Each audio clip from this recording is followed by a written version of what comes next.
Hi, are you one of those CAT 25 aspirants who's feeling that it's a little bit late to start my CAT prep? Or are you one of CAT 26 aspirants who think it's a little bit too early to start my CAT prep? Well, in either case, you come to the right place. This video is definitely for you. So, I have this logic that it's never too late to do the right thing. If you've decided that you want to start your CAT prep, let's assume you're a CAT 25 student and you want to start your CAT prep, well, the right time would be today.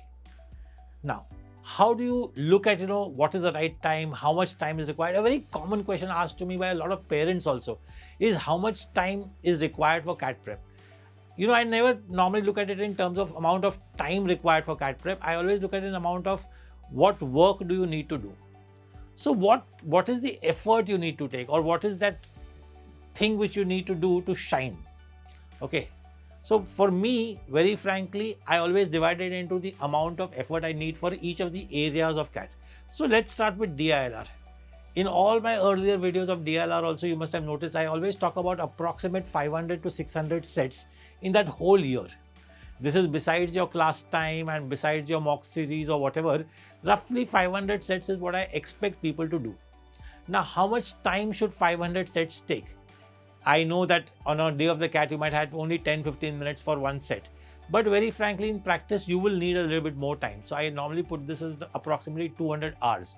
So for 500 sets, you will approximately need 200 hours of study time, right? That's your DILR work.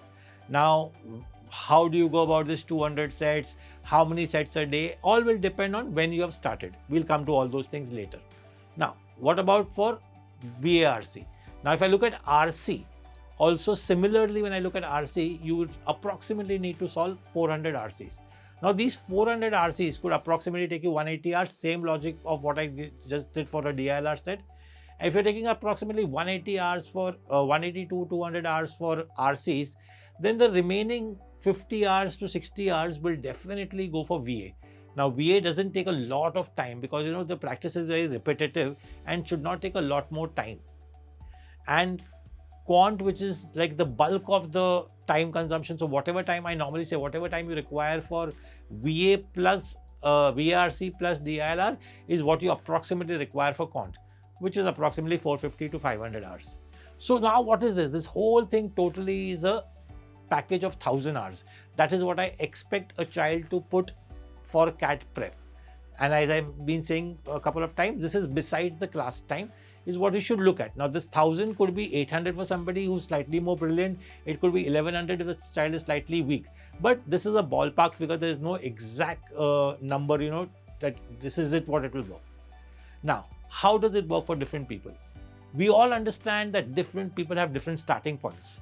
You are one of those maybe who've had a lot of seniors around you, had an elder brother, the exact right time could be like very early in life. You could start when you are in the pre-final year.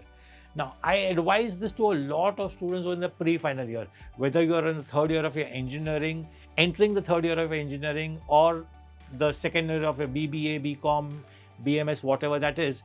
When you are entering the pre-final year is a good time to start, which is approximately 1.5 years in advance before CAT. So what I do is say, let's look at 500 days. So if you are preparing for 500 days, you need to work approximately 2 hours a day towards CAT to complete the 1000 hours which we spoke about. Understand that this is an average number. There will always be areas where there will be maybe a couple of days or a couple of weeks or a months where you'll not be able to work for CAT because you might have college exams or something happening, college projects, so anything. So you always have to look at it, the whole thing as an average. Okay. Also, besides these 1000 hours, there's also one more thing which I always advise students, like how, when you play a sport, you just don't play the sport. Do you practice only cricket? Now, like if I look at a Virat Kohli, does he practice only cricket the whole day? Yes, he practices a lot of cricket, but he also spends a lot of time maybe running, building his stamina, going to the gym or whatever that is. So for every area of CAT, also similarly, there is something else which you will need to do. For verbal, the most important thing will be reading. My colleagues who teach verbal have literally advised students that they should be reading every day, maybe an hour. Now, I understand that reading every day in an hour might get very difficult for a lot of people, but yes, you need to read every day a little bit. So reading kind of supplements verbal.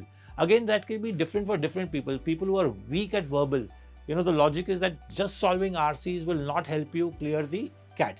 You will have to supplement it with reading. So that is now students who are weak at verbal. What about DILR? What could you do in DILR? Puzzles like Sudoku, Kakuro, maybe Wordle, all these things will build up. So maybe half an hour every day doing all these things will help you to improve your logical reasoning. What about quant? The things on the side of quant, doing your Vedic maths properly, doing some calculation, improving your calculation speeds, knowing your reciprocals well, all these things will keep improving your quant. So now maybe you can say, okay, how am I going to do? I already was wanting to study 2 hours a day and sir has already told me to put 1.5 hours more. No, this is generic. You can say that maybe one day you can do quant, one day you can do reading, third day you can do puzzles, and just keep repeating that. It's like this should be more like a supplement to the whole thing. It's like one day you might go to the gym, second day you might go running, third day you might do something else, and that is how you build your stamina. So that's how it works over here also. So we saw the first category of the student is somebody who has taken a 1.5 year time and said, okay, 500 days for me from here to CAT, and maybe 2 hours a day should be good enough.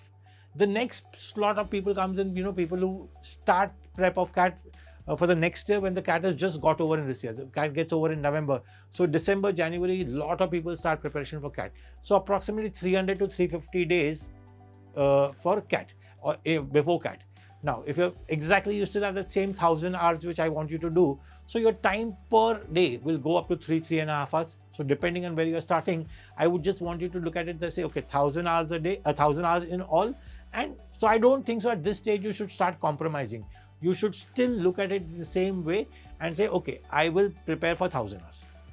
The next set of students, now see, this could be February, March, depending, normally I don't see a lot of students starting March, April. Why? Because what happens in this case, their final exams are going on or whatever, unless you are finished and you're a working professional, a lot of you can start in March also.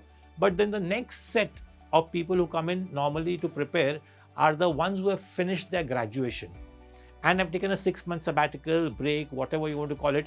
And again, a lot of people also leave their jobs and start preparing for CAT at this time.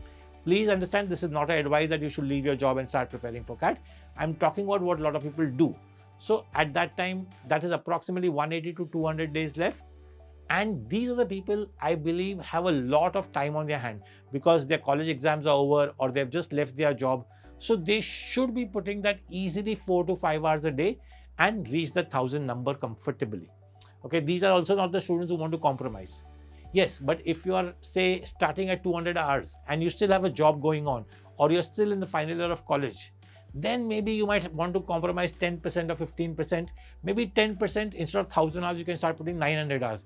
So instead of solving 500 DILR sets, you can solve maybe 450 DILR sets. Instead of 400 RCs, maybe 350 RCs and so on. Bring everything down by approximately 10% and you can still do well. And then the last category, which I always see, is a lot of people who have taken that last moment decision, approximately 120 to 130 days left for CAT and they join CAT coaching. What do you do then? I hope you're not doing anything else in life at that time. If you have taken a call that I have said approximately 125 days left, I hope you're not doing anything else in your life that time, because 2.5, even 3 hours of coaching every day. After that, at least 6 to 7 hours of studies. That 6 to 7 hours of studies will still make you reach approximately to 750 to 875 hours in the whole thing. And still you're compromising approximately 15% on that 1,000 hours.